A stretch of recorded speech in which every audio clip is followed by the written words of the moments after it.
Tänases digiturunduse mõttekojas arutleme, miks traditsiooniline turunduslehteer on oma aja ära ammendanud, mis on turunduse hooratas ja miks on see turunduslehterit üle võtmas. Mina olen Taavi Altpuu ja see on digiturunduse mõttekoja podcast. Mu liveri visioon on, et tarbijad teeksid tänu digiturundusele teadliku, mitte manipuleeritud ostuotsuse. See tähendab, et ettevõtetel on vaja tuua siis tarbijatele informatsioon silmade kõrgusele.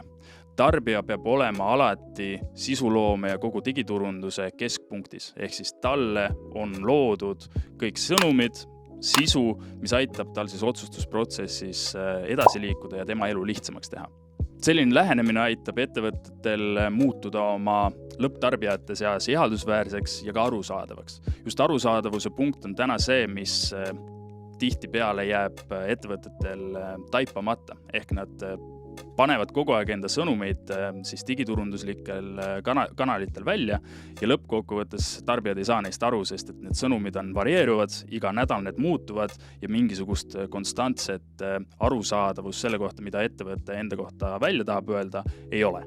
Kui me mõtleme kas või ise tarbijana, et kuidas me tahame sisu tarbida ja kuidas me tahame ostuotsuseni jõuda, siis me tarbijatena eeldame, et kõik oleks arusaadav ja et see taipamine, et ma soovin seda toodet või teenust osta, oleks lihtne ja arusaadav. Et ma ei pea hakkama ise leiutama mingit pusletükke kokku panema selleks, et lõpuks selle ostuotsuseni jõuda. Kahjuks täna need ettevõtted B2B sektoris nii tegutsevad.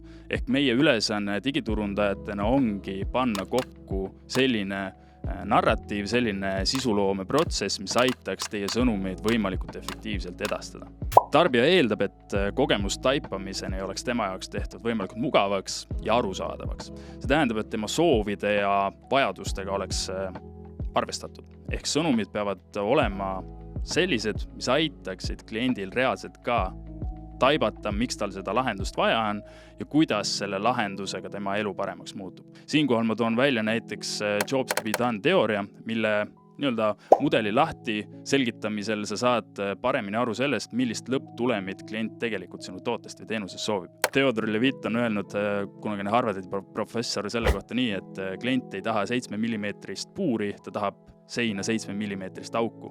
Ja kui siit edasi mõtlema hakata, siis tegelikult soovib ta võib-olla selle Indoneesia Palmisaare perepilti sinna seina peale, ehk siis tal ei ole tegelikult vaja seda funktsionaalset aspekti sellest 7 millimeetrisest puurist, vaid seda emotsionaalset aspekti, et see perepilt sinna seina peale saada.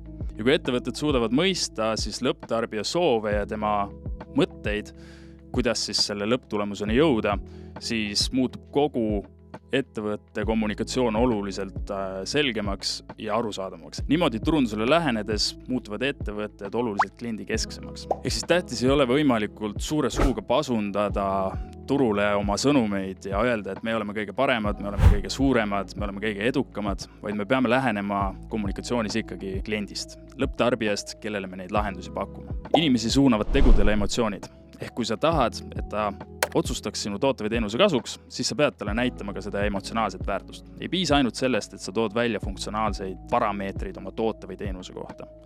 Too esile reaalselt tajutavat väärtust, mida klient selle toote või teenuse tarbimisel saab. Kas teadsid, et ainult 5% inimestest otsivad turul aktiivset lahendust oma probleemile? Vot nüüd tead. See tähendab seda, et 195% inimkonnast me peame aitama jõudma selle järelduseni. Me peame aitama ja toetama teda oma sisuga selleks, et ta jõuaks selle soovitud ostuotsuseni. Ja kui sa oled sellele inimesele juba väärtust pakkunud, temaga usalduse loonud, ta on sinu sisu tarbinud, näiteks podcaste, webinare, ta on sinuga aega veetnud juba virtuaalselt, siis on ta suurema tõenäosusega tulemas sinu poole ostma kui kellegi teise juurde.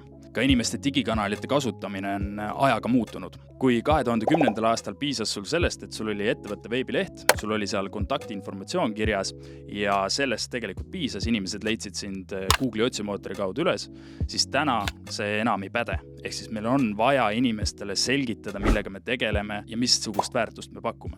Sest kui me seda ei tee, siis inimesed ei suuda otsustada selle 10, 100, 1000 erineva ettevõtte vahel, kellele siis oma äri viia, kellega siis koostööd tegema hakata. Kui ajad on muutunud, meie internetikodanikud on muutunud teadlikumaks, mida nad tahavad, millised on nende võimalused ja kuidas nad neid võimalusi rakendada saavad. Harvard Business Review andmetel võtab 57% ostjatest oma ostuotsuse vastu enne, kui nad üldse ettevõttega ühendust võtavad. Ja see statistika näitab meile nii mõndagi meie tänaste tarbimisharjumuste kohta. Ehk siis me tarbime eelnevalt selle ettevõtte kohta materjali ja siis me teeme selle ostuotsuse, kas me lähme nendega koostöösse või mitte. See on suur hulk inimesi, kellel on vaja teistmoodi läheneda. Ehk siis, kelle puhul on tähtis luua selles infomüras selgust, et pakkuda talle arusaadavat ja konkurentidest eristuvat lahendust. Seetõttu olemegi kliendikeskse digiturunduse tulihingelised pooldajad. Ehk siis me paneme ise ennast tarbija sussidesse ja me vaatame läbi tarbija vaatevinkli sellele, kuidas B2B turundus toimib. Pole kahtlustki, et traditsiooniline turunduslehter on iga ettevõtja, müügijuhi või turundusjuhi silme eest kunagi läbi käinud. Põhjus, miks seda kasutati, oli see, et tarbijad kasutasid siis info kogumisel ettevõtte kohta just ettevõtte veebilehte ja nad võtsid koheselt ühendust veebilehel oleva telefoninumbriga või saatsid siis juba konkreetset kontaktipäringu. Klient ei ole siinkohal keskpunktis. Ta on lihtsalt üks ullike, kes suunatakse läbi selle turunduslehtri ja ta külvatakse lihtsalt selle infoga üle, mida ettevõte talle ette sööta tahab. Siin juures muidugi see info ületulv ei ole kooskõlas info kvaliteediga, ehk siis rõhutakse sellele kogusele, mida rohkem infot me talle välja saame anda, seda parem, seda tõenäolisemalt ta lõpuks meie käest ostab. Samas ei proovita mõista seda, millist lahendust ta tegelikult otsib ja millist tööd ta sinu toodet või teenust tegelikult teostama soovib tellida. Selle asemel keskendutakse viimastele pakkumistele, soodushindadele või ära jää ilma sellest pakkumisest, mis meil täna sulle ette tuua on. Ühtlasi võib turunduslehtri kasutamine turundajaid eksiteele, sellepärast et nad hakkavad optimeerima meiliaadressite kogumisele. Ehk mida rohkem meiliaadresse me saame, seda parem. Kvaliteet enam ei loe. Ja need samad meiliaadressid suunatakse siis müügiinimestele edasi, kes vangutavad pead ja mõtlevad, et miks nad ei müü, miks nad ei saavuta neid tulemusi, mida juhtkond neilt ootab. Põhjus on lihtne. Need meiliaadressid, need ei ole kvaliteetsed ja nende puhul ei ole tegelikult registreeritud seda lõplikku huvi. Sellepärast, et need meiliaadressid, mis kätte saadakse, on kätte saadud mõjusate tehnikate puhul, mida kasutatakse näiteks pop-upide või äärmisel juhul kui kampaaniamängude puhul, et inimeselt kiirelt see meiliaadress kätte saada. Kui klassikaline turunduslehter on katki, siis mida selle asemel kasutada? Turunduse hooratast.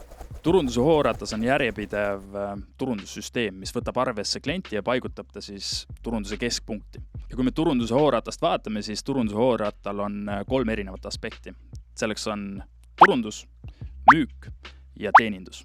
Turunduse puhul on vaja siis kõigepealt see teadlikkus tekitada kliendile, lõplik arusaamine, et tal on seda toodet vaja, siis tuleb müük, kellele siis kontakt suunatakse, kes siis aitab selle müügi ära konverteerida ja 3. aspektina teenindus, mis tegelikult annab selle lõpliku positiivse kogemuse kliendile. Selleks on siis klienditeenindus, selleks võib olla mõne manuaali siis loomine, mis aitab kliendil elu oluliselt lihtsamaks teha. Võtame näiteks IKEA, kes mööbli pakkumisel siis lõpuks annab ka manuaali, mille kaudu sa saad selle kokku panna, kas siis perega koos või üksi nikerdades. Ehk siis turunduse hooratas võtab arvesse ka teenindust, mis aitab seda tajutavat väärtust meie ettevõtte kohta paremini silme ette manada. Ja läbi selle, kui me vaatame seda hooratast tervikuna, see ei ole selline ühesuunaline liiklus. See on järjepidev igiliikur, mis kogu aeg liigub.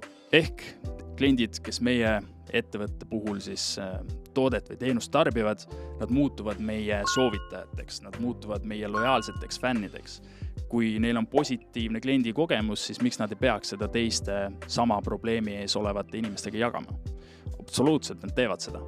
Ja siinkohal ongi vaja seda toetavat elementi ja see toetav element tuleb nii turunduse, müügi kui ka teeninduse poolelt. Nagu te teate, siis B2B sektoris on nõudluse loomine võrdlemisi keeruline. Sul on raske seda turundust teha, sul on raske see klient saada sellest taipamisest kuni lõpliku ostuotsuseni ja see tihtipeale võibki aega võtta sul mitu aastat. Kasutades turunduse hooratas saad sa seda protsessi lühendada, sellepärast et klient on pidevalt sinu info väljas, ta teab täpselt, millega sa tegeled, ta teab, kes on sinu kliendid, millist väärtust sa neile pakkunud oled ja millist reaalset tulemust sa tekitanud oled. Selle alusel on kliendil oluliselt lihtsam teha lõplikku otsus sinu kasuks. Hooratas aitab soovitusi ja top of mind positsiooni sinu kliendi peas tekitada. See aga võimaldab pikas perspektiivis ettevõttel läbi klientide kasvada ja muuta nad oma äri kõige efektiivsemateks müügiinimesteks. Maailm meie ümber on muutunud. Aeg on B2B sektoris turunduse poole pealt oma mõtteviisi muuta. Ehk e-posti aadressite kogumise asemel on vaja keskenduda kliendile ja tema harimisele. Turunduse Hooratale ümberlülitamine aitab meil keskenduda kliendile, mitte sellele turundussüsteemile, mis aitab meil mugavalt seal turunduse osakonnas töötada. Lisaks turundusele ja müügile muutub üha tähtsamaks ka teenindus. Peame sellele turunduskommunikatsioonis rõhku pöörama enne seda, kui klient meie käest midagi soetab. Turunduse Hooratas muudab sinu lojaalsed kliendid kõige paremateks müügiinimesteks, sest nad soovitavad ja kiidavad sind ka nendele inimestele, kellel on sarnane probleem. Mina olin Taavi Haltpuu ja see oli järjekordne Digiturunduse mõttekoja podcast. Kohtumiseni järgmises osas. Like cherry on top.